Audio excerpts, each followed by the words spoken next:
This is Marjorie Wildcraft, and on this edition of Homesteading Basics, I'm going to show you the lessons that I've learned from a cheapy greenhouse.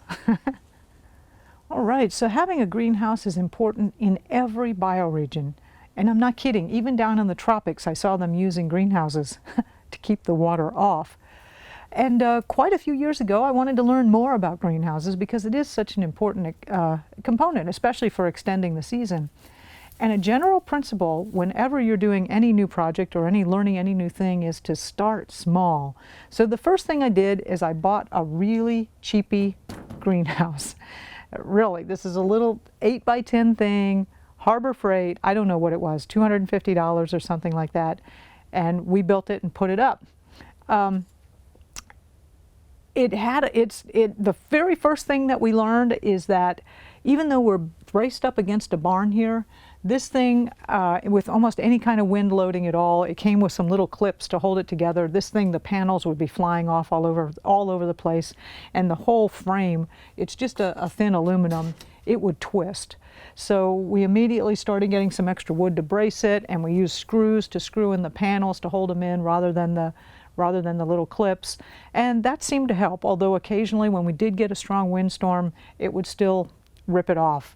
But you know, I have to say, for just being a little cheapy greenhouse, it did work well, and I did start a lot of seedlings, and we did get a pretty good season extension out of it.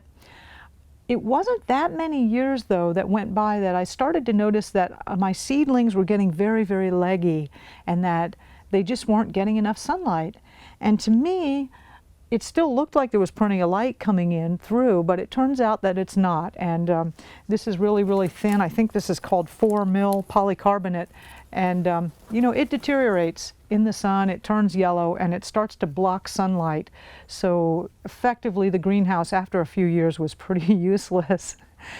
I actually wanted to get rid of this thing, but my husband's real attached to it. And he says, "Hon, that frame is valuable." That's a little family internal debate you might not need to know about, but nonetheless, he's won because it's still here.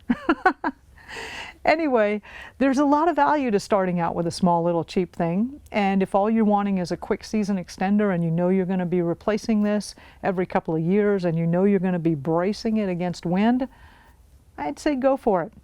But I'm going to also go through a bunch of other different greenhouse types in coming Homesteading Basics, and let's see if something else might be better for you. This is Marjorie Wildcraft, and we'll catch you on another one. The Grow Network is a movement of people who are stopping the destruction of the earth via homegrown food. Learn to grow food in your backyard at www.growhalf.com.